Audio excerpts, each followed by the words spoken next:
आज तेलंगाना दौरे पर पीएम मोदी करीमनगर में राजा राजेश्वर मंदिर में किया दर्शन पूजन। राजा राजेश्वर मंदिर में शिव आराधना के साथ पीएम मोदी ने नंदी की भी पूजा की। पुजारियों ने पीएम मोदी को पटका पहनाया। पूजा के बाद पीएम मोदी ने मंदिर की परिक्रमा की। कतार में लगे श्रद्धालुओं को पीएम मोदी ने हाथ जोड़कर किया अभिवादन। तेलंगाना के करीमनगर में पीएम मोदी का संबोधन कहा, तीसरे चरण की वोटिंग से विपक्ष का फ्यूज उड़ गया। आपके वोट से 10 साल में हुआ देश का विकास। करीमनगर में पीएम मोदी का कांग्रेस पर बड़ा अटैक। कहा, कांग्रेस ही देश में समस्याओं की जननी। कांग्रेस ने हर क्षेत्र को किया तबाह। पीएम मोदी बोले, कांग्रेस और बीआरएस के लिए परिवार पहले जबकि राष्ट्र प्रथम। बीजेपी का सिद्धांत कांग्रेस बीआरएस तुष्टीकरण में जुटी। इस तुष्टीकरण से तेलंगाना को बचाना है। पीएम मोदी बोले, कांग्रेस ने पूर्व पीएम नरसिम्हा राव का किया अपमान। उनके पार्थिव शरीर को कांग्रेस ऑफिस में नहीं दी एंट्री। बीजेपी सरकार ने नरसिम्हा राव को दिया भारत रत्न। यूपी सीएम योगी का कांग्रेस पर निशाना। बोले, कांग्रेस मुसलमानों को आरक्षण देना चाहती है। उनका घोषणा पत्र विभाजनकारी। कांग्रेस के मंसूबे पूरे नहीं होंगे। हरियाणा में लोकसभा चुनाव के बीच हुआ सियासी खेल। 3 निर्दलीय विधायकों के समर्थन वापस लेने से अल्पमत में आई बीजेपी सरकार। सोमवीर सांगवान, रणधीर गोलेन और धर्मपाल कुंदर ने लोकसभा चुनाव में कांग्रेस का समर्थन का किया ऐलान। पूर्व सीएम भूपेंद्र सिंह की मौजूदगी में दिया समर्थन।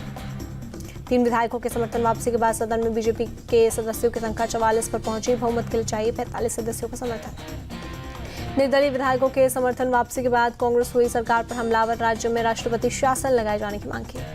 हरियाणा के सीएम नायब सिंह सैनी ने सरकार के अल्पमत में होने से किया इंकार। कहा, कांग्रेस विधायकों की इच्छा पूरी करने में लगी है। जनता की इच्छा से कोई मतलब नहीं। हरियाणा सरकार के अल्पमत में आने पर बोले दुष्यंत चौटाला, सरकार को गिराने में बाहर से समर्थन करेगी जेजेपी। कांग्रेस तय करे कि गिरानी है या नहीं। दुष्यंत चौटाला बोले, नए सीएम ने पहली कैबिनेट बैठक में कहा था कि वो 94 दिन का एजेंडा बना रहे हैं, यानी उन्हें पता था कि वो 94 दिन के लिए ही सीएम है। रोहतक में पूर्व सीएम भूपेंद्र हुड्डा का बीजेपी पर निशाना। कहा, तीनों विधायक जनसंभावना की वजह से यहां आए हैं। अल्पमत की सरकार को एक भी पल सत्ता में रहने का अधिकार नहीं। हरियाणा के पूर्व गृह मंत्री अनिल विज बोले, 3 निर्दलीय विधायकों का कांग्रेस को समर्थन देने का दुख, लेकिन हुड्डा साहिब की ख्वाहिश कभी पूरी नहीं हो सकती। अनिल विज बोले, सैनी, खट्टर और मोदी की है ट्रिपल इंजन की सरकार। सभी इसका इलाज जानते हैं। अभी हमारे तरकश में कई तीर हैं। 3 निर्दलीय विधायकों के समर्थन वापस लेने पर बोले पूर्व सीएम मनोहर लाल खट्टर, कौन किधर जाता है फर्क नहीं पड़ता। कई विधायक हमारे संपर्क में। हरियाणा के पूर्व सीएम मनोहर लाल खट्टर का करनाल में रोड शो। बड़ी संख्या में शामिल हुए लोग। करनाल से बीजेपी के प्रत्याशी हैं मनोहर लाल। करनाल में खेतों में मनोहर लाल खट्टर की कैंपेनिंग। खेतों में पहुंचकर किसानों के साथ की बातचीत, जानी समस्याएं। बीएसपी चीफ मायावती ने भतीजे आकाश आनंद को उत्तराधिकारी बनाने का फैसला वापस लिया। आकाश आनंद को नेशनल कोऑर्डिनेटर के पद से हटाने का किया ऐलान। मायावती ने सोशल मीडिया पर लिखा, पूर्ण परिपक्वता आने तक आकाश दोनों जिम्मेदारियों से अलग रहेंगे। आकाश के पिता आनंद कुमार पहले की तरह संभालेंगे जिम्मेदारी। बीजेपी प्रवक्ता राकेश त्रिपाठी ने कहा, मायावती बीएसपी को प्राइवेट लिमिटेड कंपनी की तरह चलाती हैं। मनचाहे फैसले लेने के लिए स्वतंत्र। राकेश त्रिपाठी ने मायावती पर लगाया बीएसपी के मिशन को कमीशन में बदलने का आरोप। पूछा, क्या कोई सामान्य दलित बीएसपी का उत्तराधिकारी बन पाएगा। अमेठी सांसद स्मृति ईरानी का राहुल गांधी पर हमला। पूछा, राहुल गांधी के साथ पाकिस्तान का रिश्ता क्या कहलाता है। राहुल गांधी को पाकिस्तान से क्यों मिल रहा है समर्थन। सपा नेता रामगोपाल यादव के राम मंदिर के विरोध में दिए बयान पर स्मृति ईरानी का पलटवार। कहा, जिनके नाम में राम और वो गोपाल कर रहे राम का अपमान। स्मृति ईरानी ने जवाब देते हुए कहा, राम मंदिर का विरोध करने का परिणाम इसी चुनाव में मिलेगा, जब सनातन विरोधी अलायंस को राम भक्त और राष्ट्रभक्त हराएंगे। डिप्टी सीएम ब्रजेश पाठक बोले, तीसरे चरण की सभी सीटें एक तरफा जीत रही बीजेपी। हम प्रदेश की सभी 80 सीट जीतेंगे। आरजेडी सांसद मनोज झा का दावा, पीएम मोदी के नेतृत्व में बीजेपी को 200 सीट मिलना मुश्किल। चुनाव में मुश्किल से मिलेंगी 125 से 150 सीटें। पीएम मोदी के बयान पर बोले कपिल सिब्बल, लगता है उन्हें अपनी एक्सपायरी डेट की चिंता हो रही है।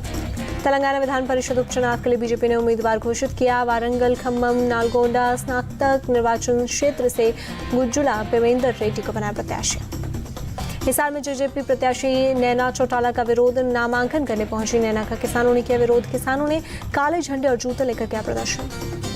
अमृतसर के पूर्व डिप्टी मेयर अविनाश जौली ने आप से दिया इस्तीफा। बीजेपी में हुए शामिल। बीजेपी नेताओं ने पटका पहनाकर किया स्वागत। आईएएस परमपाल कौर सिद्धू के बीआरएस के अनुरोध का पंजाब सरकार ने ठुकराया। परमपाल कौर को बीजेपी ने भटिंडा से दिया है टिकट।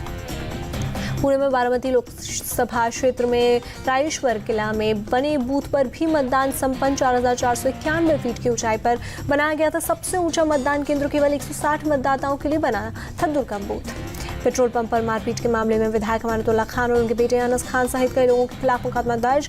एडीसीपी मनीष कुमार मिश्रा ने दी जानकारी।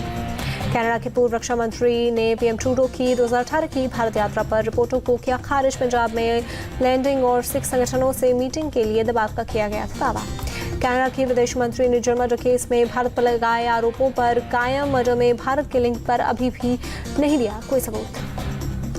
कनाडा में खालिस्तानी आतंकी हरदीप सिंह निज्जर की हत्या के मामले में आरोपी 3 भारतीयों की कोर्ट में हुई पेशी वीडियो कॉन्फ्रेंसिंग के जरिए किया गया पेश। शुक्रवार को हुई थी गिरफ्तारी। भारत में चल रहे राजनयिक विवादों के बीच 9 मई को एक दिन के भारत दौरे पर आएंगे मालदीव के विदेश मंत्री मूसा जमीर। द्विपक्षीय और क्षेत्रीय मुद्दों पर एस जयशंकर से करेंगे मुलाकात। गुरुदेव रविंद्रनाथ टैगोर की जयंती आज। पीएम मोदी ने पोस्ट कर दी श्रद्धांजलि। लिखा, उनकी बुद्धिमत्ता और प्रतिभा करोड़ों लोगों को आज भी कर रही प्रेरित। लोकसभा अध्यक्ष ओम बिरला ने रविंद्रनाथ टैगोर की जयंती पर उन्हें पुष्पांजलि दी। संसद भवन के सेंट्रल हॉल में पुष्पांजलि अर्पित की। बंगाल के सिलीगुड़ी में गुरुदेव टैगोर को दी गई श्रद्धांजलि। बागा जतीन पार्क में मेयर गौतम देव ने टैगोर की मूर्ति पर किया माल्यार्पण। जम्मू कश्मीर के पुंछ में 5वें दिन भी सुरक्षा बलों का सर्च ऑपरेशन जारी। आतंकियों की तलाश में कॉम्बिंग कर रहे जवान। 4 मई को एयरफोर्स के काफिले पर हुआ था अटैक।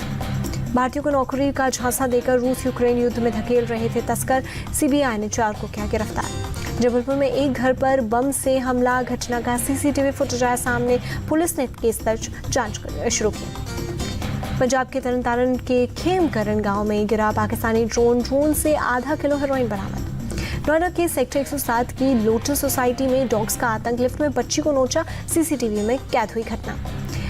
वैशाख अमावस्या पर प्रयागराज में श्रद्धालुओं की भीड़। भक्तों ने लगाई संगम में आस्था की डुबकी।